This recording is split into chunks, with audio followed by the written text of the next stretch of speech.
personal, just watching the kids experience it. And for me, I would say, there are two little kids, Ian and Taylor, who recently passed from cancer.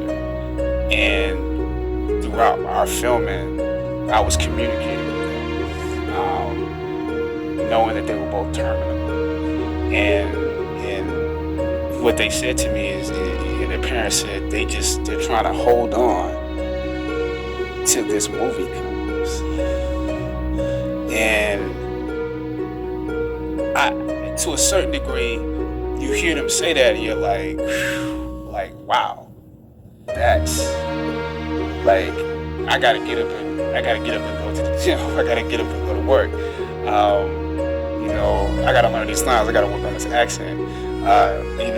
Seeing how devoted all of my castmates are, and knowing that will be something meaningful to them. But it's, to a certain degree, it's a humbling experience, because you're like, this can't mean that much to them, But seeing how the world has taken this on, seeing how the movement, how it's taken on a life of its own, I realized that they anticipated something great.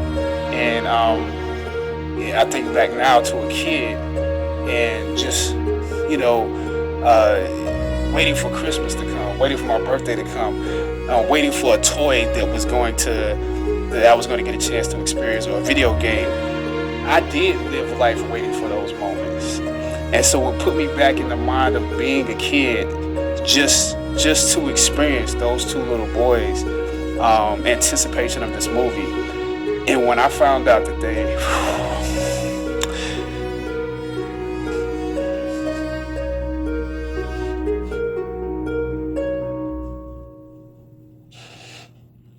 Take your time with it.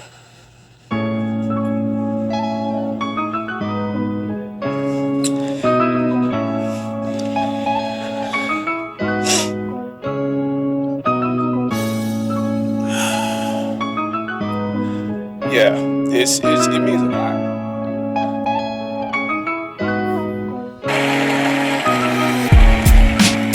I know personally that your generosity extends past what you have given on the stage and screen. Many of you already know the story that Mr. Washington, when asked by Felicia Rashad to join her in assisting 9 theater students from Howard University who had been accepted to a summer acting program at the British Academy of Dramatic Acting in Oxford, he gracefully and privately agreed to contribute. As fate would have it, I was one of the students that he paid for. Imagine receiving a letter that your tuition for that summer was paid for, and that your benefactor was none other than the dopest actor on the planet. I have no doubt that there are similar stories at boys and girls clubs and theaters and churches across the country, where I know you have also inspired and motivated others. An offering from a sage and a king is more than silver and gold. It is a seed of hope, a bud of faith. There is no Black Panther without Denzel Washington.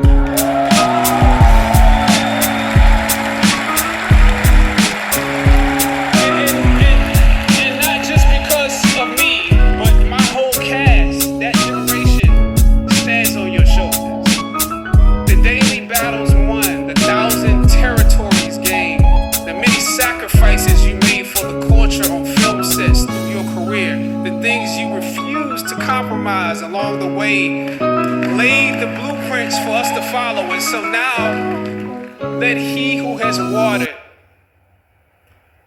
be watered. Let he who has given be given too. It is an honor to now know you, to learn from you, and join in this work with you. May God bless you exceedingly and abundantly more in what's in store than he ever has before. God bless you.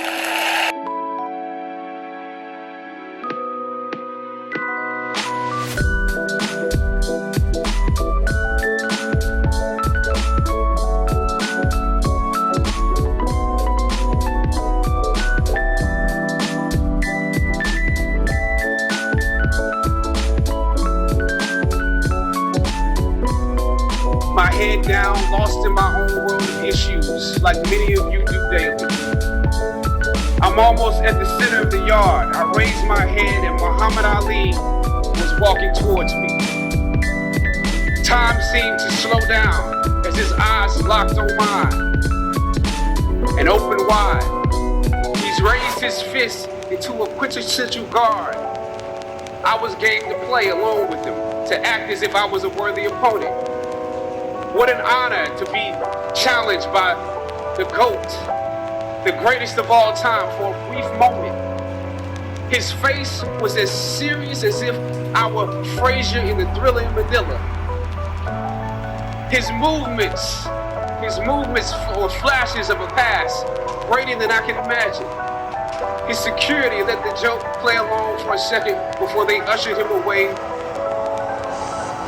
And I walked away floating like a butterfly. I walked away amused at him, amused at myself, amused at life for this moment that almost no one would ever believe. I walked away light, ready to take on the world. That is the magic of this place. Almost anything can happen here. Throughout ancient times, institutions of learning have been built on top of hills to convey that great struggle is required to achieve degrees of enlightenment. Each of you had your own unique difficulties with the hill. For some of you, the challenge was academics. And I want to say something to that. You know, sometimes your grades don't give a real indication of what your greatness might be. For others, it was financial. You and your family struggled to make ends meet. You had to work an extra job or two. But you're here. For a lot of you, your hardest struggle was social.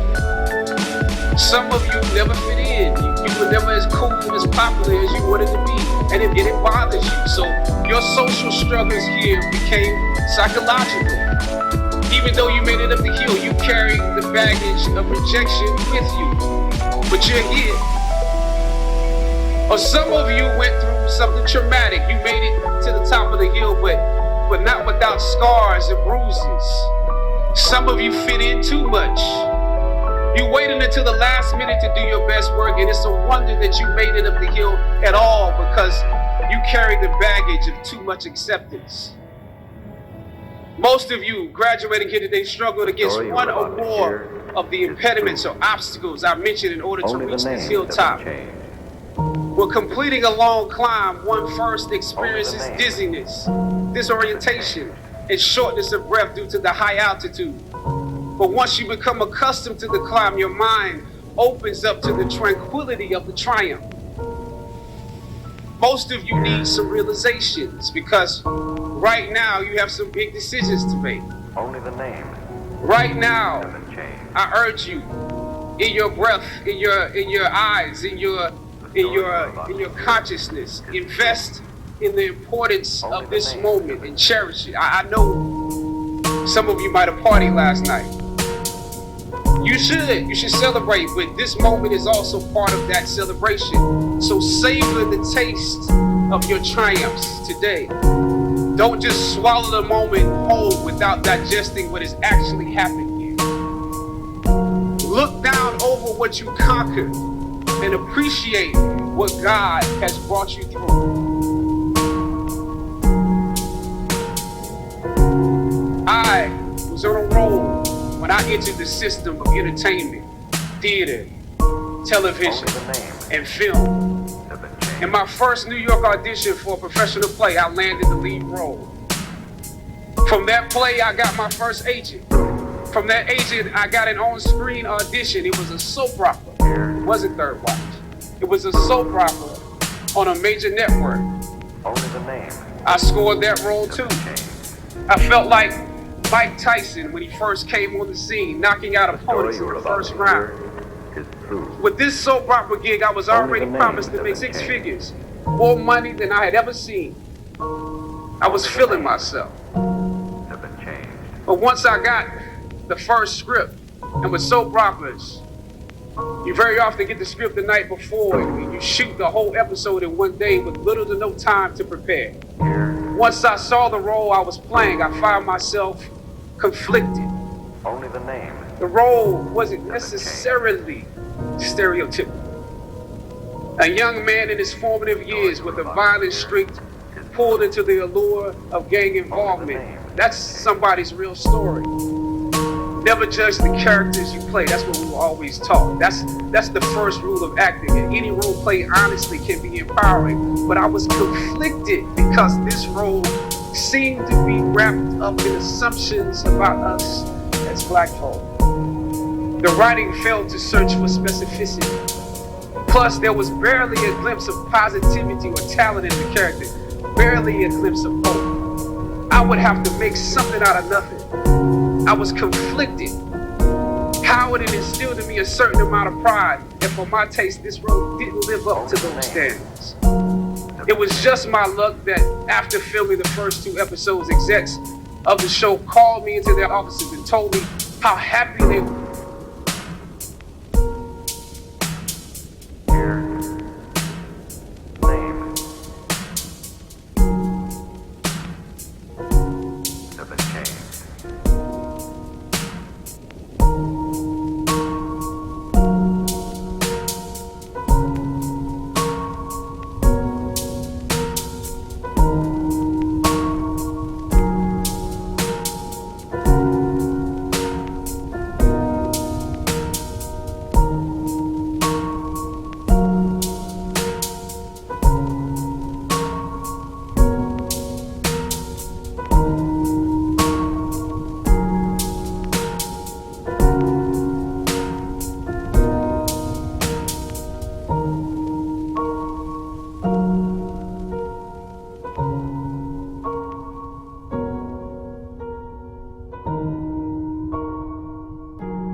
Around for a long time. They said if there was anything that I needed, just let them know.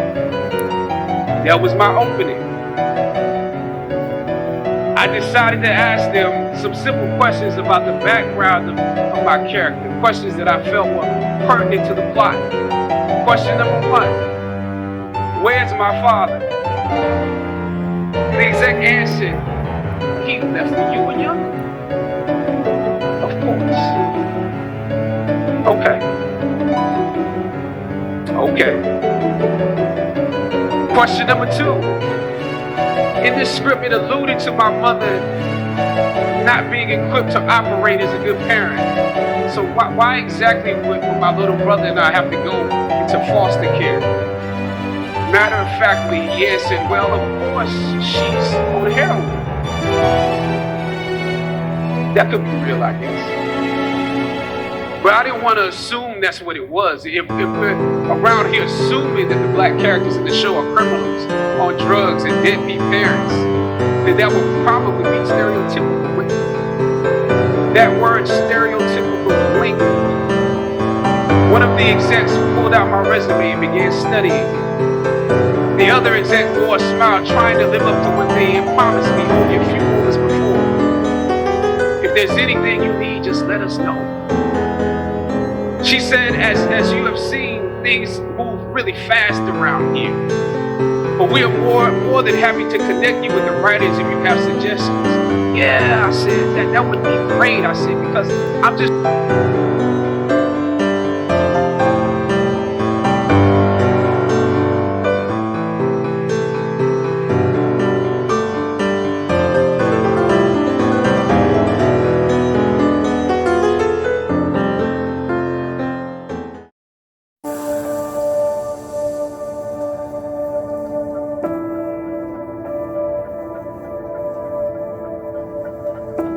has come for you to come home and be reunited with me.